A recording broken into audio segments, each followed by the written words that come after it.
E aí, pessoal, tudo bem? Então, me apresentando novamente, eu sou o Dr. Wesley Lima, eu faço parte da equipe da Clínica Osteopatia São Paulo e hoje a gente é mais um dia de live, então a gente vai estar comentando sobre assuntos muito importantes e muito pertinentes que nós encontramos quase que corriqueiros aqui na clínica, né? E a gente vai falar hoje um pouquinho sobre doenças autoimunes. Então, a gente vai falar sobre a visão das 5 leis biológicas na doença autoimune.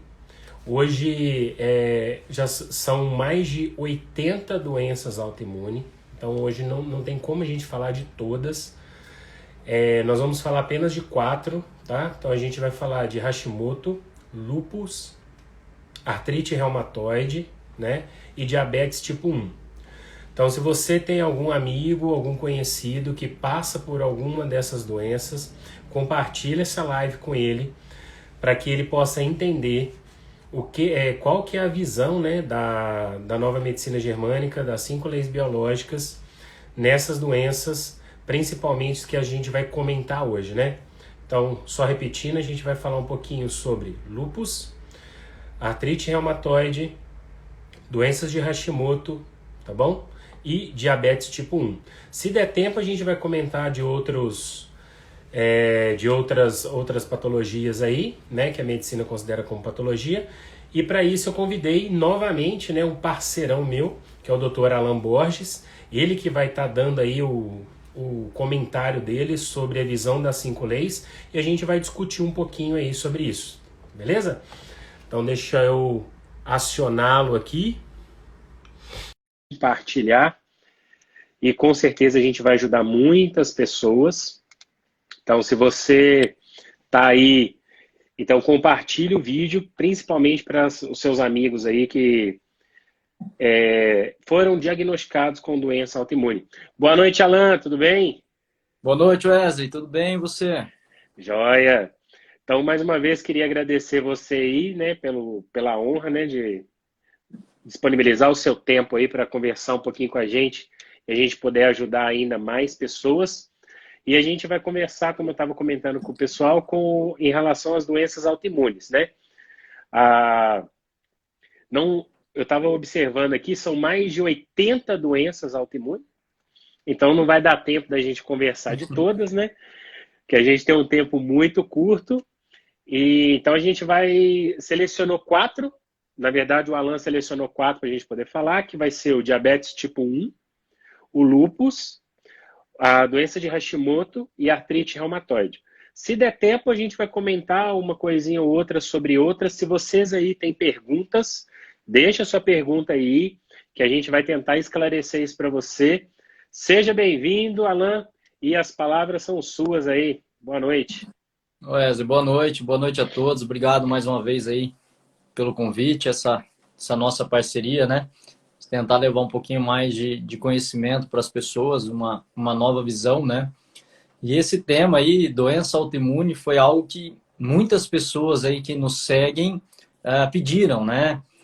Fala um pouco sobre essa questão, sobre essa visão da medicina germânica em relação às doenças autoimunes. Eu acho que cada dia mais tem tido quadros, né, Uhum. de doenças autoimunes. A gente escolheu aí, também foram que as pessoas mais, né, acabam perguntando e tendo dúvidas, que são os problemas de tireoide, de glicemia, né, os problemas aí, vamos chamar assim, as dores, né, articulares, enfim, o sofrimento que algumas pessoas têm, né.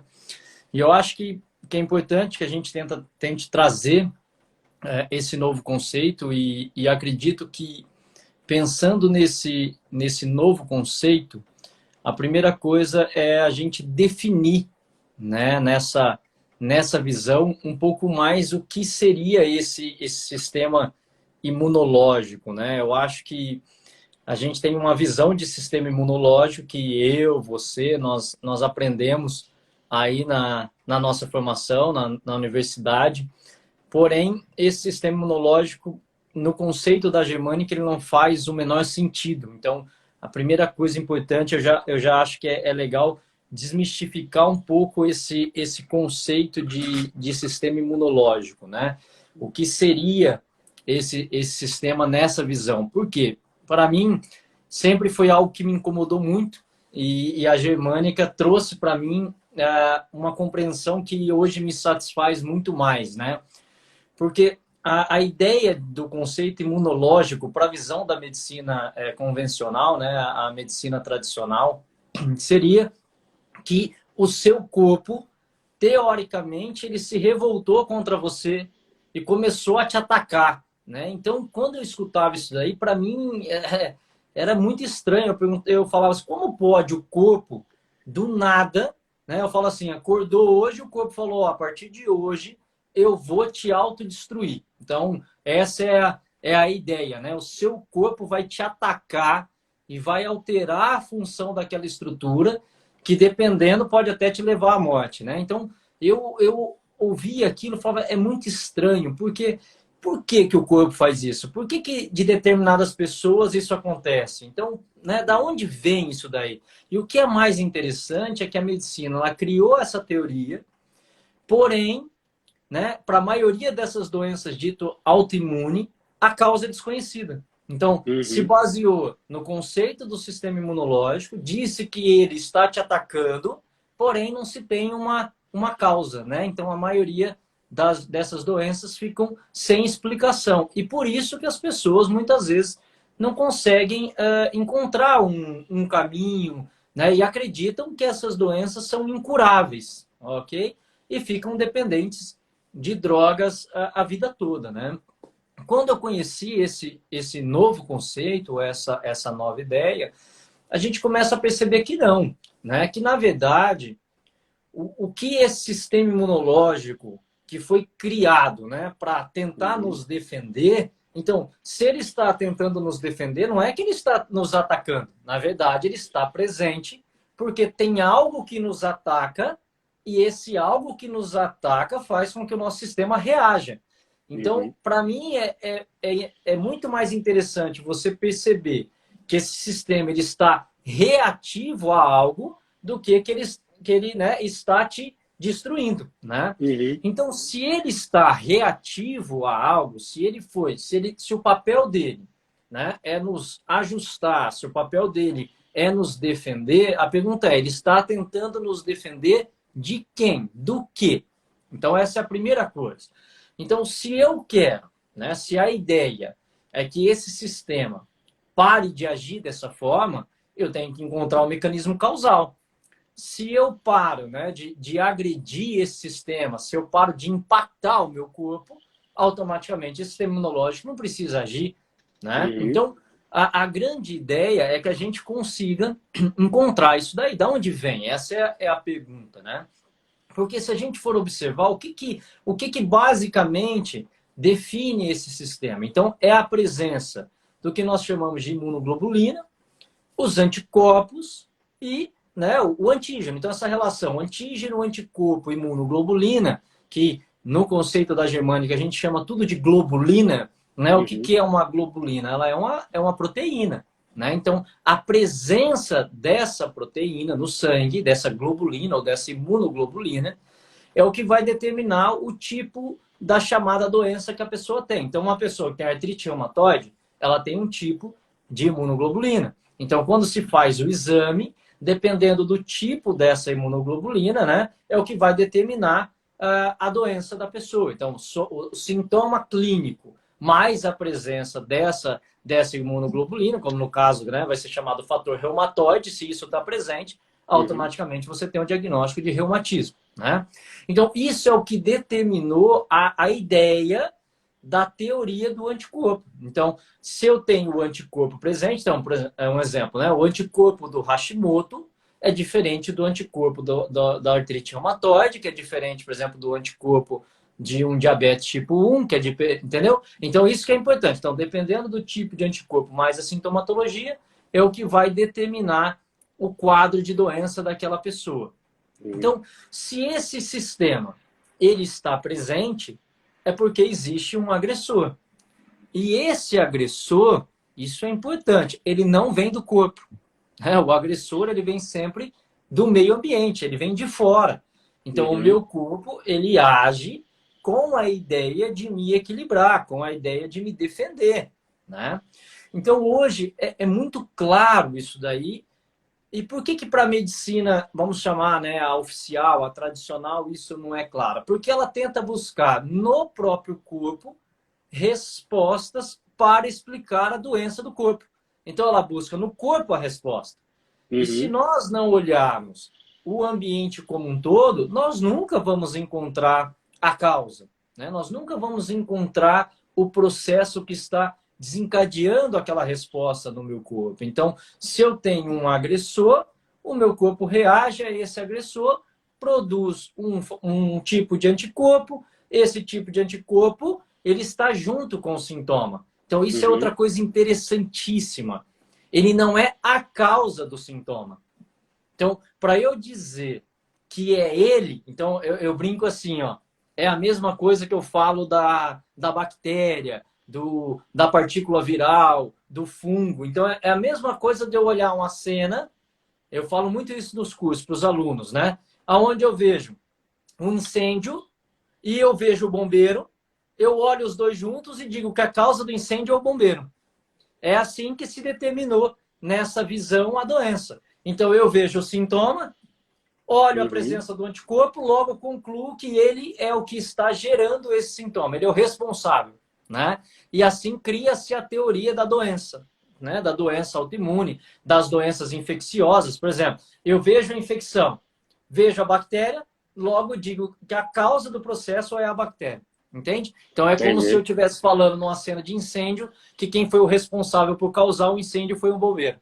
E na verdade o bombeiro está ali para apagar o incêndio. Então, da mesma forma, é esse sistema de imunoglobulina, né? O sistema de anticorpo. Então, ele está ali para poder controlar o processo, para poder ajustar o processo. Só que quando eu olho, vejo ele, vejo o sintoma, logo eu digo que ele é o responsável. Então, a gente precisa mudar um pouco, né, porque a gente possa compreender todo esse processo, toda essa teoria. Eu falo que essa ideia que a gente tem de sistema imunológico, ele vai por água abaixo quando a gente olha na ótica da medicina germânica, tá? Então, a primeira coisa é isso, né? A gente entender e olhar nosso sistema imunológico de uma outra forma, uma outra perspectiva, ok?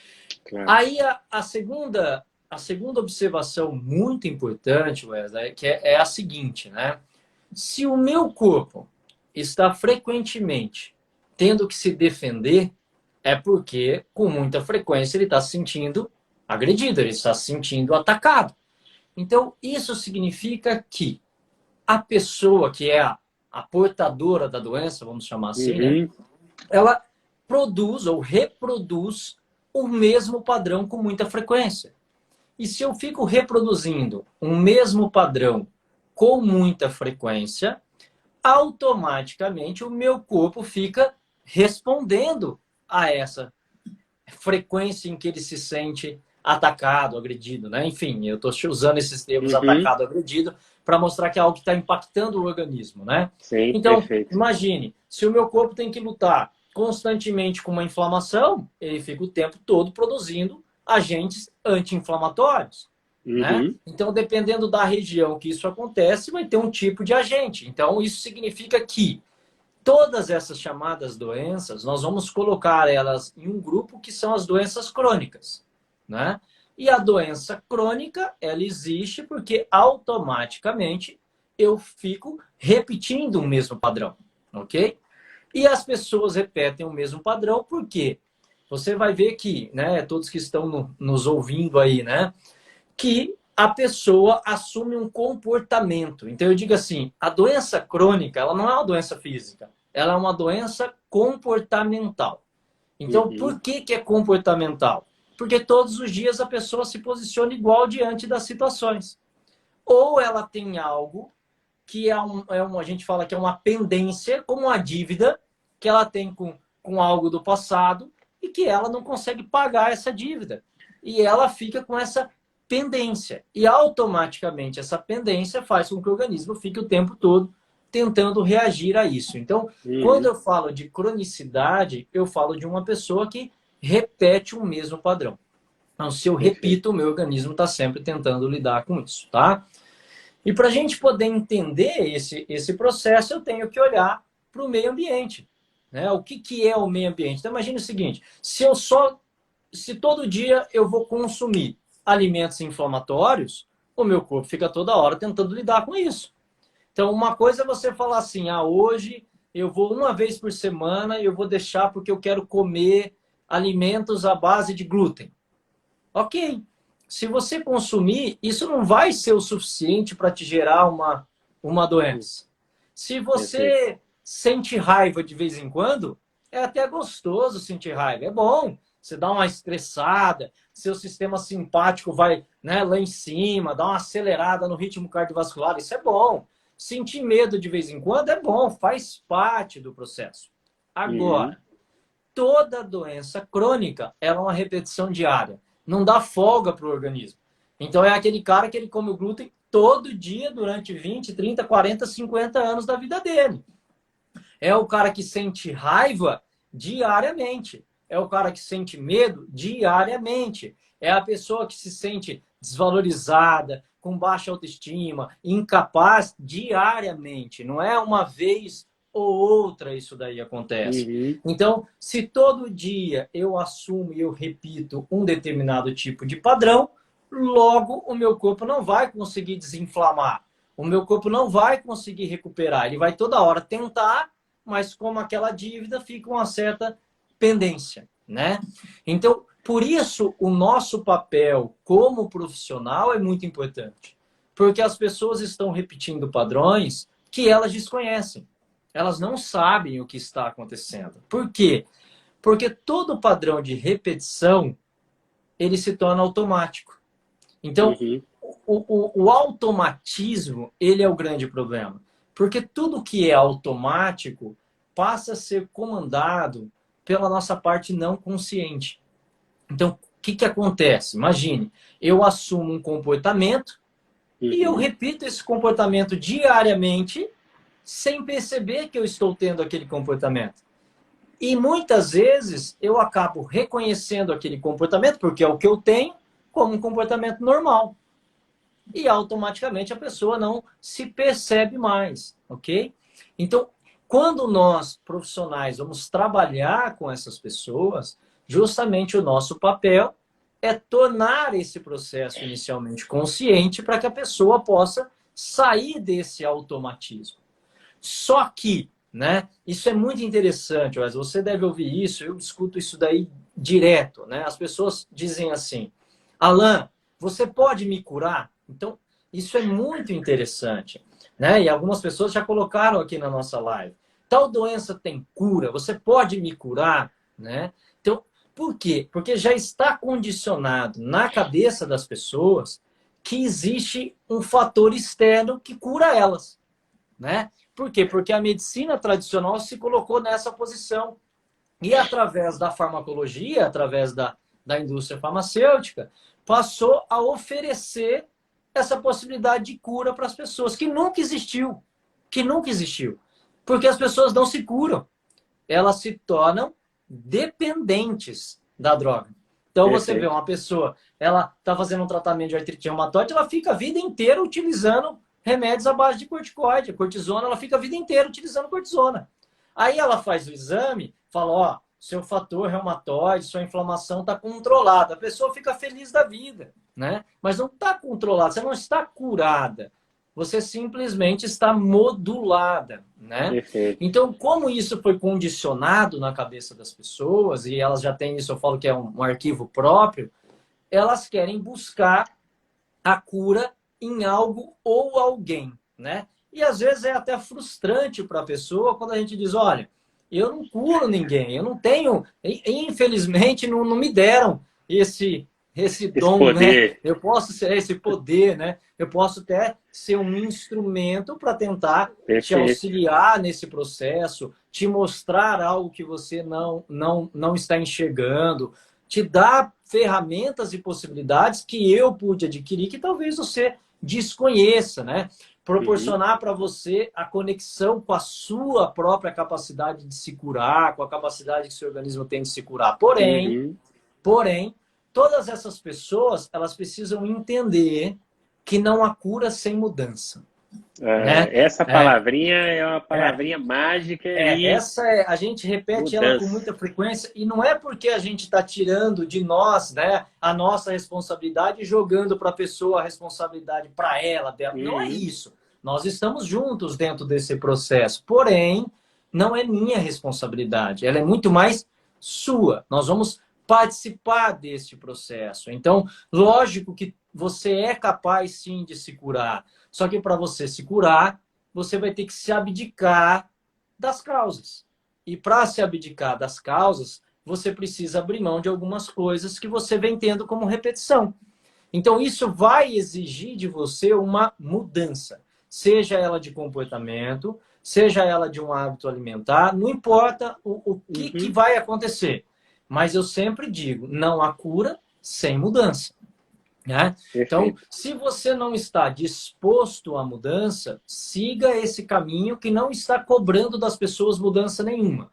Simplesmente está ofertando a possibilidade de modular um sintoma. Se isso te satisfaz, perfeito, isso tá ótimo, não está errado. Simplesmente é um caminho. Ah, não, Alan, mas eu não quero usar cortisona para a vida inteira. Você não quer usar cortisona para a vida inteira? Existe sim possibilidades. Hoje a gente pode dizer, eu tenho muitos pacientes, por isso que a gente está aqui falando, a gente não está falando algo que a gente não vive, né? A gente vive isso todos os dias no consultório, né? Várias pessoas que estão aqui na live são profissionais que estão seguindo essa linha, podem, né, reforçar essa ideia de que é possível sim. Hoje eu tenho pacientes com lúpus que já não tomam medicamento nenhum, com artrite reumatoide que não tomam medicamento nenhum, porém todos eles se conectaram com a origem, fizeram mudanças comportamentais significativas, mudaram padrões de alimentação, enfim, mudaram um monte de coisa.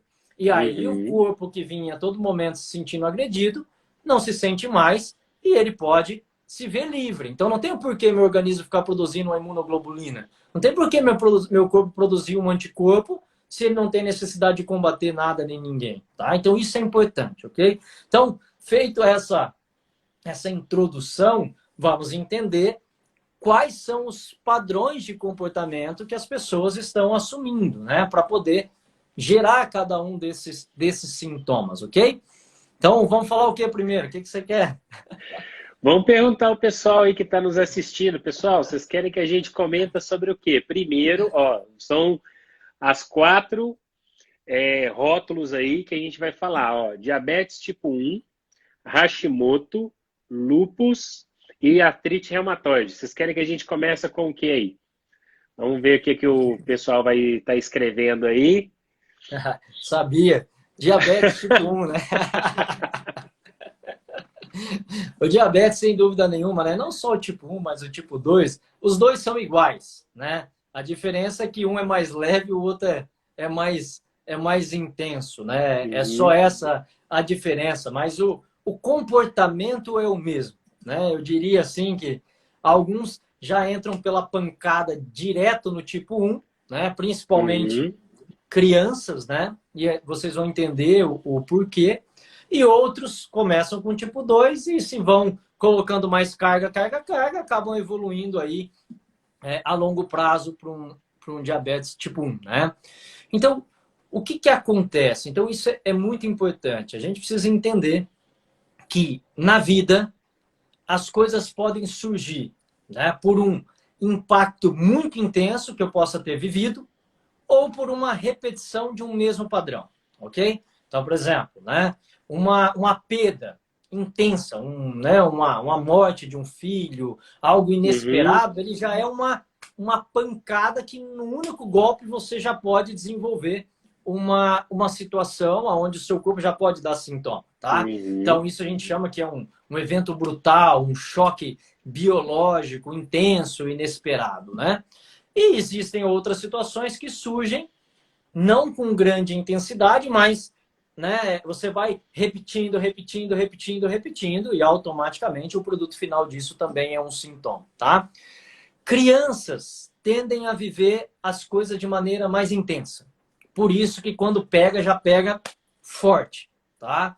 Então, por isso que a criança, normalmente, ela já entra num diabetes tipo 1, ok? Uhum.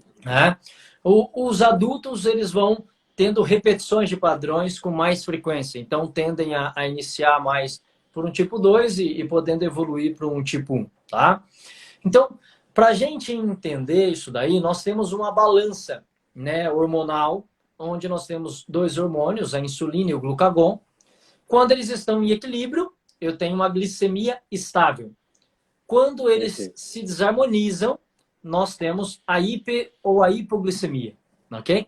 A hiperglicemia surge quando na balança há um bloqueio da insulina, né? Ou eu posso ter uma resistência à ação da insulina, que seria mais o diabetes tipo 2, ou eu posso ter um bloqueio na produção da insulina, né? Seria a deficiência na produção da insulina, que é mais característico do tipo 1, que é quando a medicina acredita que há uma destruição das células pancreáticas produtoras da insulina, né? Por isso que se considera uma doença autoimune, que é como se, né, o corpo tivesse autodestruindo o pâncreas, ok? Então, dentro da visão biológica, isso não ocorre. Nós sempre vamos ter um bloqueio funcional, porém, dependendo da intensidade desse bloqueio, eu posso ter uma paralisia realmente, como se eu paralisasse a liberação da insulina. E isso tudo tem um propósito, nada é por acaso, ok? Isso é outra coisa importante, né? Nenhuma alteração funcional ou estrutural do meu corpo é por acaso, tá? Todas têm um propósito. Então eu digo assim, o corpo tira daqui para ceder mais para aquele ali. Então o corpo sempre está tentando buscar um equilíbrio, tá? Então muitas vezes ele tem que tirar cálcio dessa estrutura para jogar cálcio para uma outra que precisa. Eu preciso de mais açúcar em determinada estrutura. Então, no caso do diabetes, eu preciso de mais açúcar, principalmente esse açúcar para o cérebro, que é um sistema que tem fonte direta de açúcar, né? Ele vai consumir o açúcar direto da alimentação, e fonte de açúcar para os músculos. Né? Por que isso? Porque o diabetes ele surge ou diante de um evento muito intenso ou por repetição de um comportamento aonde a pessoa precisa resistir a algo. A pessoa precisa se opor a algo. Então, imagine uma situação, aquela criança, ok? Que escuta muito a palavra não. Nada ela pode. Ela sempre é confrontada. Ou seja, ela precisa sempre estar preparada para o confronto, para a oposição. Ela sempre precisa resistir a determinada situação. Por exemplo, papai e mamãe estão se separando e eu preciso resistir à separação de papai e mamãe. Papai e mamãe discutem muito e eu preciso sempre estar em alerta, me opondo, resistindo a isso. Então, são alguns exemplos, né? No dia a dia, uma pessoa muito resistente a mudanças, pessoas resistentes, eu digo assim, que são pessoas pouco flexíveis às situações, pessoas que sempre têm muita razão de tudo, né? Então, esse comportamento, ele faz com que, então imagine, uma pessoa resistente é uma pessoa rígida. Sempre que eu estou diante de uma resistência, uma oposição, eu tenho grande ativação da musculatura. Pessoas que resistem, né? Imagine uma queda de braço, né? Onde um puxa para o lado, o outro puxa para o outro, e você está sempre diante dessa situação, ok? Então, pessoas que estão assim vão bloquear uma área do cérebro, que é o lobo frontal, aonde no lobo frontal, na região direita do lobo frontal, nós temos a área que se relaciona com as células produtoras da insulina. Então, nesse momento dessa ativação, há um bloqueio proporcional, né, sempre à intensidade do que foi vivido. Então, eu posso ter um bloqueio, vamos pensar assim, bloqueou 10% da função, ou posso ter um bloqueio de 90% da função. Depende da intensidade, né? Então, quando ele bloqueia a liberação da insulina, consequentemente, eu tenho uma predominância do glucagon. ok? Então, se a insulina está bloqueada e eu me alimento, então logo eu tenho o pico de açúcar proveniente da alimentação, e o glucagon também libera açúcar, porque ele age no fígado, quebrando o açúcar que está armazenado no fígado em forma de glicogênio. Então ele produz o que nós chamamos de glicogenólise, a quebra do glicogênio. Então imagine, meu corpo agora recebe açúcar da alimentação e o glucagon, que está normal, liberando açúcar. Então eu tenho um pico de glicemia e proporcionalmente à intensidade aonde vai chegar a minha glicemia. Então tem pessoas que estão aí com 130, 150 e outros que já chegam a 700, 800 de glicemia, entrando em quadros aí de cetoacidose, né, que é prejudicial, é tóxico para o organismo, que seria principalmente o que acontece muito com as crianças, né? Agora, a pergunta é, por que o meu corpo está fazendo isso? Porque eu, com muito açúcar, eu consigo alimentar o cérebro, que essas pessoas, mentalmente, elas não desligam, o cérebro não para, porque a pessoa que está sempre em alerta, está sempre pronta para o conforto, para o confronto, mentalmente, ela está sempre ligada. Então, são pessoas que não desligam, a cabeça não para, ela está sempre pensando, pensando, pensando. E os músculos estão sempre prontos para o confronto, porque grande parte da reserva de açúcar fica no músculo. Então, o músculo utiliza também o açúcar como uma fonte de energia. E outra condição é que o açúcar, como ele é considerado uma fonte de energia, esses animais que estão sempre prontos para o confronto, eles estão sempre, né, pronto para a luta, e nesse momento ele vai consumir muito açúcar. Ok? Então, o corpo está fazendo isso para te dar mais condições de lutar diante das situações. Então, por isso que eu digo, essa pessoa, ela precisa ter uma série de... Aí entra o trabalho, né, psicoterapêutico, trabalho físico, enfim, várias possibilidades aí, o nutricional, tudo é importante, né, para a gente poder diminuir essa condição que desperta nessa pessoa essa resposta frequente. Então, essas crianças, eu digo sempre assim, uma criança diabética, ela não pode ouvir a palavra não, e é, sem dúvida nenhuma, o que ela mais escuta. Não pode isso, não pode aquilo, não faz isso, não faz aquilo, né? Então, nós precisamos acreditar no potencial da criança, acreditar na capacidade dela, deixar ela um pouco mais livre, usar recursos que não colocam ela tanto em alerta, em perspectiva de ameaça, perspectiva futura, né? Fazer com que ela possa se conectar mais com o agora, estar mais presente, enfim, são algumas condições importantes. Então, o que vai desencadear essa resposta seria isso. Então, ou um evento intenso ou situações repetitivas, né? Eu, na minha prática, na maioria das doenças, tá? Das chamadas doenças, o que eu vejo mais é a repetição, ok? Dificilmente eu encontro uma única coisa, eu vejo repetição, né? Eu vejo aquela pessoa, você vai conversar com um diabético, ele está sempre pronto para o confronto, ele sempre tem razão. Crianças diabéticas são sempre muito confrontadoras, sempre muito opositoras, e esse comportamento se mantém, tá? Então, isso é para o diabetes, ok? Então, isso seria comportamento e isso vai afetar. Então, se os pais estão se separando, nós temos que olhar para esse cenário. Se o pai é muito confrontador, é mais agressivo, fala mais alto, se opõe demais, não deixa a criança agir.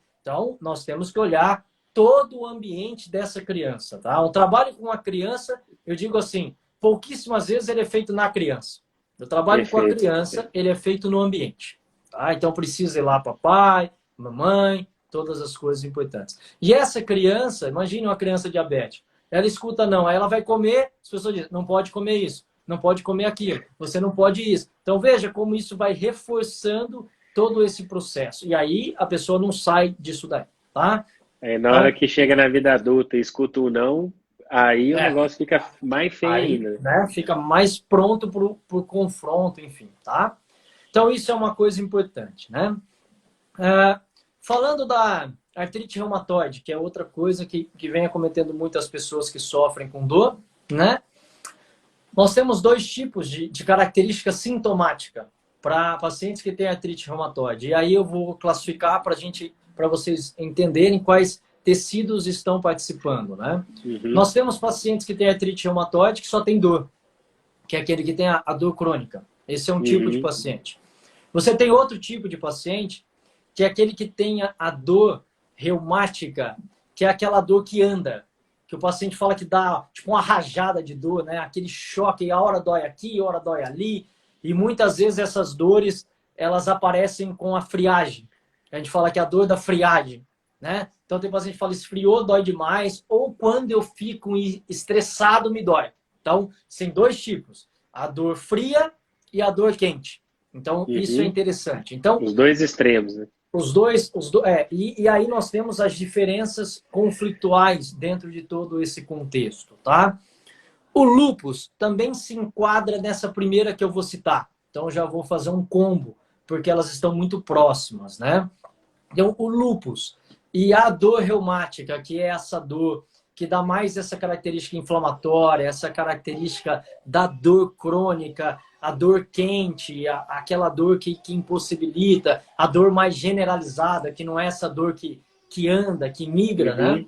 Ela está ligada mais ao tecido mesoderma, quando nós estudamos o mesoderma novo, que nos conecta às nossas sensações de desvalorização. Então, vamos entender o que é essa desvalorização ou por que uma pessoa pode se sentir crônica dentro disso, né? Então, diante dessas situações, né? Então, a desvalorização, pessoas desvalorizadas, elas se sentem desvalorizadas porque assumem dois comportamentos. Quando eu não me sinto capaz de algo ou quando eu tenho que me submeter. Então, são pessoas que se sentem incapazes com muita frequência ou se submetem com muita frequência. E essas pessoas assumem um comportamento muito grande, de autocobrança, perfeccionismo. Então, são pessoas que precisam ter o controle de tudo, né? Se cobram demais. Então, lembra que eu disse que existe um comportamento sempre por trás, né? E essas pessoas agora, por que eu me cobro tanto? Por que eu preciso ser perfeito? Porque sempre na vida nós estamos nos distanciando da nossa dor. Da dor eu digo assim, não a dor física, a dor da vida, a origem. Sim. Então, eu me cobro demais, eu preciso ser perfeito, porque eu não posso me conectar com a sensação inicial, que lá atrás eu me senti o quê? Desvalorizado. Então, agora eu preciso me hipervalorizar. Então, eu preciso me hipervalorizar como pai, como mãe, com as coisas que eu tenho na vida, porque eu cozinho muito bem, porque eu tenho muito conhecimento, porque eu trabalho demais, porque eu sou o melhor funcionário, ou porque eu sou o melhor chefe, ou porque isso, ou porque aquilo. Então, independente do contexto, né? Eu sou um atleta de alta performance, eu sou a pessoa que consigo cuidar de todo mundo, ninguém consegue agir sem pedir um conselho para mim. Então, enfim, né? Eu estou sempre exaltando algo, ok? Então, esse processo, ele faz com que essa pessoa impacte com muita frequência o sistema músculo-esquelético. E ela fica, frequentemente, com dores crônicas. Então, esse é um tipo de reumatismo, é um tipo de dor reumática, tá? Então, é um tipo de comportamento.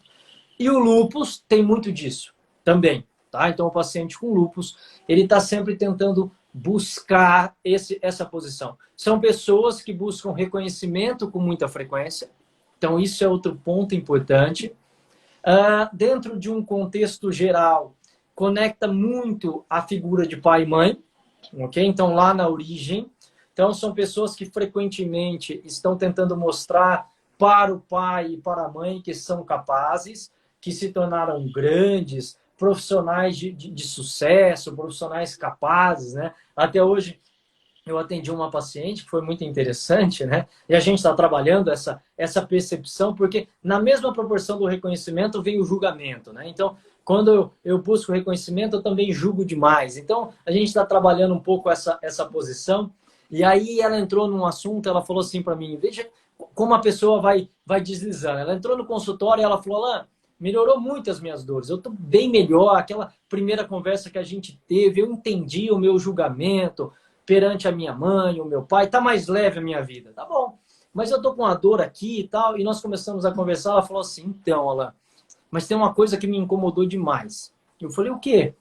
Falou assim, eu construí uma casa, estou terminando de construir uma casa, e eu chamei a minha mãe para ir lá ver a minha casa, e eu cheguei lá, você acredita que ela não conseguiu elogiar a minha casa? Ela não falou nada, ela olhou e não falou nada, né? Eu falei, então, você vê que interessante? você chamou sua mãe para ir na sua casa ou você chamou a sua mãe para elogiar você? Aí ela ficou olhando, ela falou, já entendi. Então veja como que é. Eu falei, então a frustração é pela expectativa que você criou, é o que você está buscando. Então você não me chamou para tomar um café na sua casa, você me chamou para mostrar a sua casa, esperando que eu fizesse um elogio. Para quê? Para exaltar a sua incapacidade, para exaltar a sua desvalorização. Então, por quê? Porque se eu te reconheço, automaticamente eu jogo você para cima. O fato de eu não ter te reconhecido te reforça a dor. O que surgiu depois? O sintoma de novo. Então, isso é interessante. Então, a posição dela que determinou isso. Se ela tivesse chamado a mãe simplesmente para ir na casa, sem nenhuma expectativa, sem uma necessidade de reconhecimento, não teria sentido de novo a dor. Então, isso é muito frequente. Então, se eu faço para te agradar, isso vai ser dolorido para a minha vida inteira. Se eu, como pai, faço para os meus filhos buscando o reconhecimento, eu estou ferrado. Se eu faço uma comida esperando que você elogie essa comida, eu estou morto. Então, esse padrão de comportamento, as pessoas acabam assumindo com muita frequência. Por que eu preciso disso? Porque eu não me reconheço como grande. Eu não me reconheço como capaz. Ela não construiu a casa para ela. Ela não construiu a casa para o conforto dela. É diferente. Eu construí a casa para que as pessoas que venham até a minha casa possam reconhecer, através do que eu construí, a minha capacidade. Veja que interessante. Eu não comprei o carro para mim. Eu comprei o carro porque as pessoas poderão ver esse carro. Aquele jogador não fez o gol porque era importante para ele. Ele fez o gol porque a torcida aplaudiu ele. Entendeu mais ou menos o que eu... Então, a ideia dessa dor crônica desse paciente reumático ou com lúpus estaria muito ligado a isso, a essa busca, ok? E o outro paciente que tem a dor reumática, porém é a dor fria, que é aquele paciente que tem as extremidades frias, que é essa dor que anda pelo corpo, essa situação. Além de tudo isso, ainda existe na história dele separações dolorosas. Separação brutal, a gente diz, né? Uma separação dolorosa. Então, pessoas que viveram separações, perdas, coisas doloridas, né? Que a gente fala que houve um afastamento abrupto, um afastamento dolorido demais, e essa pessoa não conseguiu juntar. Então, pessoas que estão afastadas da família, mas isso é muito dolorido. O pior afastamento que existe é o afastamento seu com você mesmo, né? Então, existem pessoas que estão distantes de si próprio. Então, isso é uma separação, né? Você está distante de você. Ou, eu digo assim, tem pessoas que estão querendo se aproximar dos outros, mas esquecem de si mesmo, né? Então, isso é uma separação, tá? É que ele então, tá, mas não está, né? Exato. A pessoa tá no local, mas ela tá com a cabeça na praia, tá com a cabeça no... Sempre não tá ali. Perfeito. Estou com os meus filhos, mas estou conectado com o trabalho, com o que eu vou fazer amanhã. Então, tudo isso são formas de separação. As pessoas acham que separação é porque separei da minha esposa. Não, não é isso. Às vezes você está junto, mas está separado, né? Então, quando envolve esse tecido, dentro desse conceito, há situações de separação dolorosa. Por quê? A separação dolorosa acomete o periósteo. E o periósteo dá essa dor de um outro tipo de reumatismo. E quando isso acontece, ele começa a produzir aquele fator reumático, o fator reumatoide, que é aquela relação da presença da imunoglobulina, né? Então, isso tudo faz com que esse paciente tenha as dores, só que essa dor ela é mais intensa. Isso é interessante. A primeira dor que eu citei, ela é mais intensa à noite. Olha só, isso é importantíssimo. Para quem trabalha com o paciente, ela é mais intensa à noite ou no relaxamento. E essa dor fria, ela é mais intensa ao longo do dia ou ao hiperestresse. Então, a outra dor, quando o paciente fica em hiperestresse, ele sente que alivia. Então, existem pacientes que falam assim, Alan, eu estou estressado pra caramba e minhas dores diminuíram. Eu falo, então, é por isso. Porque esse tipo de dor, o simpático, que é o sistema do estresse, alivia. Esse outro, não. esse outro, se ele tiver um pico de simpaticotonia, ou quando esfria, por exemplo, esfriou, dói demais. É por isso que existem pacientes que têm dor, que respondem bem ao frio, e pacientes que têm dor, e quando você coloca frio, por exemplo, quem trabalha com fisioterapia, coloca o gelo, o paciente fica mais agudo. Então, ele fica mais agudo porque há envolvimento de periósteo. Quando há envolvimento de periósteo, toda vez que esfria ou aumenta a atividade simpática, dói mais. Então, isso é muito importante. Esses pacientes também não respondem bem a medicamentos à base de cortisona. Quando eles entram com a cortisona, eles pioram, porque a cortisona estimula o simpático. Então, isso é muito interessante, tá? Então, seriam algumas informações importantes, então, que essas pessoas estão buscando, de alguma forma, valor, reconhecimento, só que estão buscando nas coisas ou nos outros. E esquecem de buscar o reconhecimento na própria capacidade, né? Exaltar a própria conquista, sem muitos valores externos, ok? Né? Então, isso é importante. Então, seria a recomendação aí para esses pacientes que estão tendo essas dores crônicas ou os reumatismos. Então, pessoas que se cobram demais, ou pessoas que estão sempre tendo que baixar a cabeça, pedir, eu falo, aval. Tem, né, a mulher que às vezes está tendo que fazer isso, ou o homem que está tendo que fazer isso daí. Então, relações de dominante e dominado, enfim, são algumas, né, cenas para a gente poder olhar, que é o que a gente vê no dia a dia, né, que deixa a coisa mais prática, né? Claro, então, isso claro. é muito importante, né? E a outra, os problemas de tireoide. Essa aí, rapaz! Tem tido pouco, né? Nossa Você vê Senhora! que Isso. os endócrinos, né, eles estão cheios de paciente. Endocrinologia está ganhando muito dinheiro. Eu brinco lá na clínica, tem bastante endocrinologista, né? Estão ganhando muito dinheiro, porque está tendo muito paciente com problema endócrino, né? E o mais interessante é porque eles são crônicos, então você tem paciente para a vida inteira, né? Verdade. Começa lá na infância, chega lá com 50 anos, está lá do mesmo jeito, né? Então, não, isso tem de monte, cara. Nossa Senhora! Então, a tireoide, então isso é muito legal, né? A tireoide, assim como eu expliquei do reumatismo, ela também tem dois tecidos, então ela tem dois comportamentos. Ela tem a tireoide que produz os hormônios, né? Então, a tireoxina, e ele tem uma parte da tireoide que é muito legal, que está ligado ao TSH, que é o hormônio tireoestimulante. Tem uma relação também, o tireoestimulante tem uma relação com a hipófise, né? Então, basicamente, nós falaríamos da tireoxina, os hormônios da tireoide. Então, uma parte da tireoide é a produtora de hormônio, e a outra parte da tireoide, ela não interfere no hormônio, mas ela é responsável pelo anticorpo. Então, quando eu tenho uma doença, por exemplo, a doença de Hashimoto, né? Precisa haver essa relação do hipotireoidismo, o hipotireoidismo, com o anticorpo. Então, é a somatória das duas coisas. É a somatória da parte produtora de hormônio com a parte produtora do anticorpo. Então, quando essas duas coisas se somam, eu tenho o hipotireoidismo de Hashimoto. Então, para a gente entender a glândula tireoide, por que está tendo cada vez mais problemas de tireoide?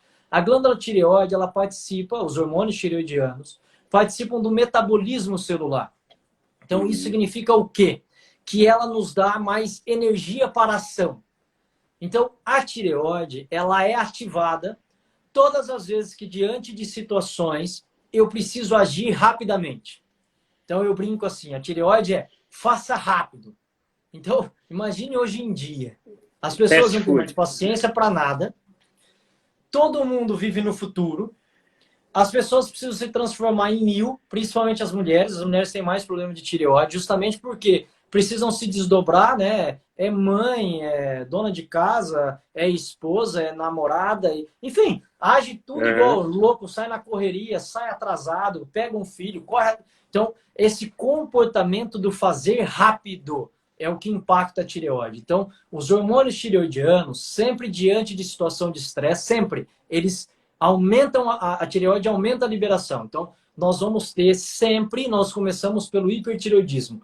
Nunca se começa pelo hipotireoidismo. É que, às vezes, a pessoa já recebe o diagnóstico na fase hipo.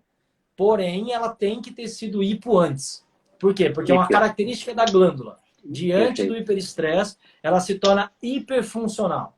Então, eu tenho um hipertireoidismo para que eu possa agir mais rápido, ok?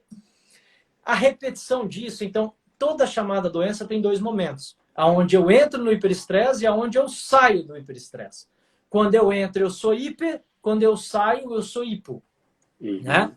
E quando eu fico nesse padrão recidivante, eu entro em um quadro de hipotireoidismo que se mantém. Então, todo hipotireoidiano é porque viveu esse padrão por um longo período e essa glândula começa a alterar a função, evoluindo para uma hipofunção. Então, isso seria o hipotireoidismo. Se eu tenho hipotireoidismo de Hashimoto, é porque, além disso, eu assumo um outro comportamento, aonde, diante das situações, eu me sinto impotente demais. O perfil desse paciente, presta muita atenção nisso, é o paciente que acha que vai resolver o problema de todo mundo. Então, por que a pessoa se sente impotente diante das coisas? Porque ela está assumindo coisas que não é dela. E aí ela fica impotente diante de uma situação de uma outra pessoa, ela quer ajudar um irmão, ela quer ajudar a mãe, ela quer ajudar não sei o quê. Então, ela sempre, diante das situações, ativa uma sensação de impotência. Ou a gente diz que, diante de um evento inesperado, ela se sente de mãos e pés atados. Então, eu me sinto, né, preso diante daquilo e não consigo agir. Né? Então, esse seria um cenário que impacta essa parte da tireoide, que durante os processos de tentativa de reparação, que é sempre quando o corpo tenta te curar, ela começa a produzir o anticorpo. E aí, então, essa fase de reparação, ela sempre será então é hipotireoidismo com a presença do anticorpo. E isso tudo classifica a doença de Hashimoto, né? Seria o hipotireoidismo de Hashimoto. Então, essas pessoas, elas precisam, né, entender que, eu falo assim, cuidar dos nossos problemas já é difícil, tentar assumir um papel de cuidar dos problemas dos outros é ainda mais difícil, né? Então, eu brinco, eu tenho uma paciente, até hoje ela foi lá, não sei nem se ela está na live aí, mas eu tinha falado para ela, eu falo, calma, para de querer resolver o problema de todo mundo. Você não é mãe da sua mãe, você não é mãe do seu irmão, você é mãe da sua filha. Então, basicamente, se você quiser ajudar a sua filha, já tá bom, porque você é maior que ela. Mas você não é maior que sua mãe, maior que seu irmão mais velho. Não é possível isso daí. Então, e ela tá com a tireoide grande, com a tireoide cheia de volume. Por quê? Porque sempre está tendo que agir diante dessa situação. E aí fica todo momento impactando. E aí a glândula, é como se a glândula dissesse assim, eu brinco, né? Eu não aguento mais. Eu estou tentando, mas até quando você vai continuar agindo assim? E por isso que ela entra em hipofunção, né? Ela um dia falou, eu vou te ajudar. Eu te dou hiper, só que você não olhou, não mudou e eu não aguento mais. Aí o corpo começa a entrar. E é isso que a medicina diz, que é como se o seu corpo estivesse te autodestruindo. Não é o seu corpo que está te autodestruindo. É você que está autodestruindo o corpo. Né? Eu falo o contrário. É isso que a gente tem que olhar. Eu né? falo com os pacientes assim, cara, quando isso acontece, é que esse é o seu melhor funcionário. É o cara que está trabalhando para 20, enquanto tem um monte à toa, e ele está lá, ó, ralando igual maluco. E agora a gente tem que ver o porquê que ele está ralando igual doido, né? Por que ele está sendo hiperestimulado? Aí a gente vai conseguir dar uma aliviada sobre isso, né?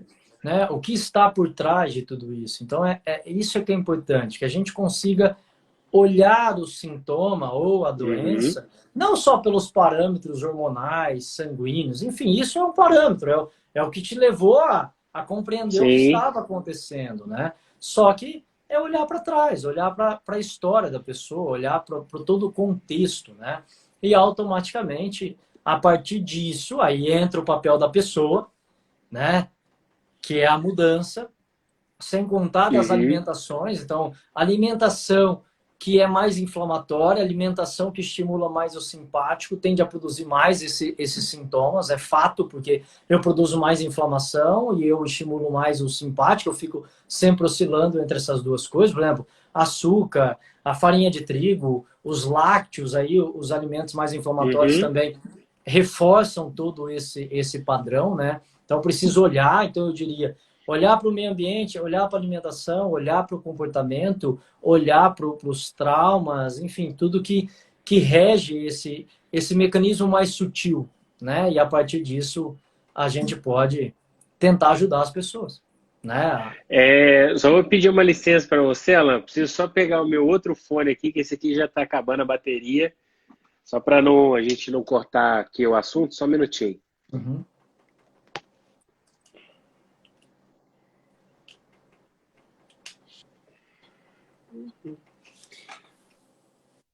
Colocar ele aqui, então mais fácil. É isso, eu acho que é isso que a gente tem para, né, legal, para falar para as pessoas quando a gente fala, né, das doenças autoimunes, e não só da autoimune, mas qualquer doença que se repete, né? É olhar para o que está por trás de tudo isso daí, olhar para um pouco mais para si, um pouco mais para a história, né? Se conectar mais com a dor real, né? Com a dor, não a dor física, né? A dor da origem. Tem uma pergunta aqui, Alan, que se você pode falar um pouquinho sobre a hipoglicemia em recém-nascido. A hipoglicemia é o oposto da balança do glucagon. Aí há uma predominância do glucagon, né? O glucagon pode também ser ativado por sensação de oposição, resistência, mas ele é muito mais ativado por uma sensação de repugnância. Então, é a criança ou adulto que repugna, que tem a sensação do evitar. Então, o diabético é o que vai para o confronto.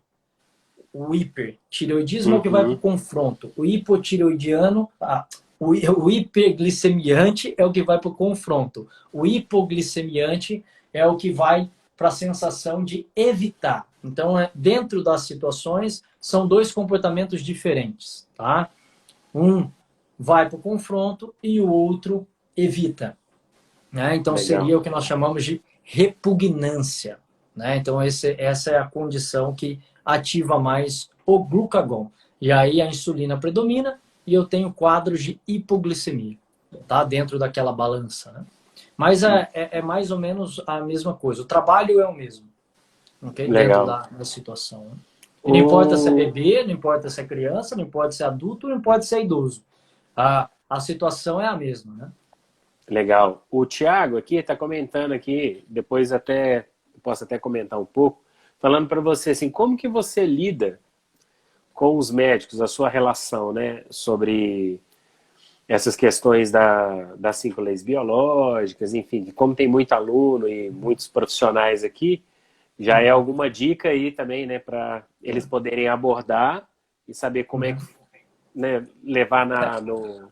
Sim. A primeira coisa que eu falo é criar uma relação de respeito, né? Eu acho que cada um tem o seu papel, cada um tem a sua importância e eu acredito que ninguém precisa ser mais do que ninguém, né? Perfeito. Eu acho que nós temos o nosso papel, tudo isso é bonito, só que a hora que a criança está com 900 de glicemia, quem precisa agir é o endocrinologista da minha clínica, eu não posso fazer nada. Então, eu acho que nós, hoje eu tenho uma equipe, nós trabalhamos só na minha clínica, nós temos 15 médicos. Nós trabalhamos em conjunto nas diferentes áreas, né? Então, é uma questão, e muitos deles já fizeram a formação minha de germânica. Então, é uma condição de respeito. Eu acho que quando nós temos a necessidade de intervenção, a intervenção é médica, é terapia de urgência. Quando não é intervenção, quando não há urgência, automaticamente nós temos a possibilidade dos outros profissionais trabalharem. Então, eu acho que entrou na urgência, vai lá. Ok, agora vamos tentar encontrar uma outra coisa. Não que o médico não possa fazer as duas coisas, mas normalmente eles não têm tempo para tudo isso. Então, eles agem daquele jeito. Então, eu falo assim, um vai lá e apaga o incêndio, e o outro vai tentar descobrir a causa do incêndio. Então, assim, a gente se respeita, não tem problema nenhum. Eu acho que você, quando sabe qual é o seu lugar, sabe aonde você está, o que é da sua competência, automaticamente não tem o porquê a gente se confrontar, né? Muito pelo contrário, hoje grande parte dos médicos me mandam pacientes justamente para dizer, ó, vai lá que talvez ele possa te dar uma outra visão, uma outra informação, enfim, né? Então eu acho Uhum. que é isso daí. Eu acho que ninguém é mais importante, ninguém sabe mais, cada um tem o seu papel, enfim, eu acho que esse é o primeiro ponto, né? Porque muitas vezes Legal. a pessoa, quando ela está buscando o espaço dela, ela vai confrontar demais a outra visão. E nós não precisamos disso daí, de maneira nenhuma, até porque dessa forma não é uma queda de braço, né? E sempre que há essa posição, quem perde é o paciente. Então, a ideia é que a gente se some, né? E não que a Perfeito. gente... O paciente não pode ter a ideia que ele tem esse ou esse caminho. Há um caminho só. E dentro desse caminho, há os diferentes profissionais, que é o princípio da medicina integrativa, que eu particularmente acho fantástico. Ali você Legal. tem Isso mesmo. o terapeuta energético, o espiritual, você tem o que trata o corpo, você tem o que trabalha a mente. Enfim, é isso, nós somos tudo isso, né? Ora o corpo físico precisa de intervenção, ora é o espiritual e vai lá, meu amigo, é isso. Mas eu não posso achar que é só o físico, como muitas Claro. vezes a medicina acaba pregando, né? Eu acho que esse é o importante. Ok? Perfeito. A gente tem só alguns minutinhos aqui, Alan, e eu queria Uhum. só saber se você pode comentar uma pergunta aqui da Aline, tá? Na verdade, a gente tem duas. Ela falando, a Aline falando se você pode falar um pouquinho, breve aí, né, sobre herpes, e a Daniela da doença de Crohn. A herpes até dá, a Crohn é outra live inteira, né? Então, Pra ó, falar. quem Então, ó, sabe aí, pessoal, vocês querem uma live de Crohn, coloca aí, Alan, é, vamos fazer uma é, live, essa a aí. gente se prepara. Esse é um assunto só para ela, porque é uma complexidade, porque nós estamos falando de intestino, cada parte do intestino é um significado, né? Então, Bacana. a É gente isso aí. precisa determinar com muito mais detalhe, tá? A herpes surge numa sensação de contato, né? Então, por exemplo, o contato de um beijo, o contato de um alimento, não que é transmitido através do beijo, pelo amor de Deus, isso aí na germânica não dá pra gente acreditar nesse conceito, né? Então a pessoa vai lá na balada, beija 10 na boca e não pega herpes, né? Então, não é isso, tá? Eu digo o contato, por exemplo, eu fiquei uma semana longe dos meus filhos e aí eu os reencontro, dou um beijo e amanhã acordo com herpes labial, ok? Aquela criança que estava com muita vontade de comer algo e aí por algum motivo não comeu e de repente entra em contato com aquele alimento, ele entra em contato na boca e forma a herpes, né? Então a gente fala que é uma sensação de contato, mas só a herpes é a solução também. A herpes é a tentativa do corpo curar. Então, se ele está tentando curar, é porque antes houve uma separação, ok? Então tem que haver uma ruptura, um distanciamento e depois a retomada do contato. E no momento em que ocorre a retomada do contato, você tem a herpes, seja labial ou seja genital, tá? Não muda, a mucosa é a mesma, né? Só que aí teria que ser algo na região da mucosa da parte sexual e o outro da mucosa da parte labial, tá? Então, essa é mais simples da gente compreender. E aí eu escuto frequentemente, a minha imunidade caiu e por isso eu estou com herpes. Muito pelo contrário. A herpes só surge no momento em que a imunidade está alta, porque é o processo de reparação.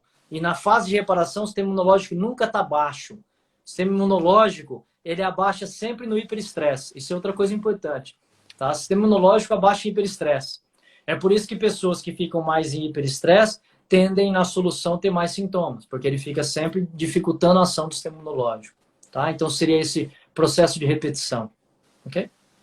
Legal. Então seriam essas, acho que dá para a gente dar uma, né, clarear um pouco para as pessoas essa outra visão, né? Então, pessoal, a gente está chegando aí aos finalmente, tá? Espero que essa live ela tenha contribuído aí, tanto para os profissionais que trabalham com as 5 leis biológicas, né, a nova medicina germânica, quanto os nossos pacientes que puderam ouvir aí, né, de um grande profissional, que é referência no Brasil inteiro aí, né, sobre alguns comportamentos que isso pode fazer você já mudar isso aí na sua casa, onde você está, para que você não sofra tanto com isso, né? Então, lembrando, como se diz o Capitão Planeta, há muito tempo atrás, o poder está com você. Não podemos esquecer isso. É verdade. Alan, muito, muito obrigado. Para quem ainda não segue o Alan, vai lá, Alan Borges, tá? A live ela vai ficar gravada aqui na página da clínica, osteopatiasp.com.br, e a gente já está aí vendo algumas outras lives, né, Alan?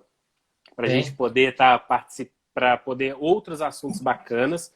Então, você pode deixar tanto na página da clínica, como você pode mandar um direct para o Alan, falando, Alan, gostaria que você falasse sobre isso, gostaria que você falasse sobre aquilo. A gente vai começar a pegar as principais sugestões, como foi a live de hoje, para que a gente possa discutir e poder cada vez mais ajudar as pessoas e a gente poder trazer conteúdos relevantes e que a gente faça diferença na vida das pessoas. Alan, muito, muito obrigado e a palavra final é sua. Não, mais uma vez eu quero te agradecer, né, essa nossa parceria e a possibilidade da gente poder, justamente o que você falou bem, né, levar esse conhecimento para as pessoas, para que as pessoas possam tentar se conectar de novo com o caminho da cura, o caminho do equilíbrio, né, ter uma vida mais leve. Então, mais uma vez, obrigado aí, Wesley, obrigado a todos vocês que participaram com a gente, uma boa noite a todos. Pessoal, um abraço aí, fica com Deus, viu? Tchau, tchau. Até mais, tchau, tchau, boa noite.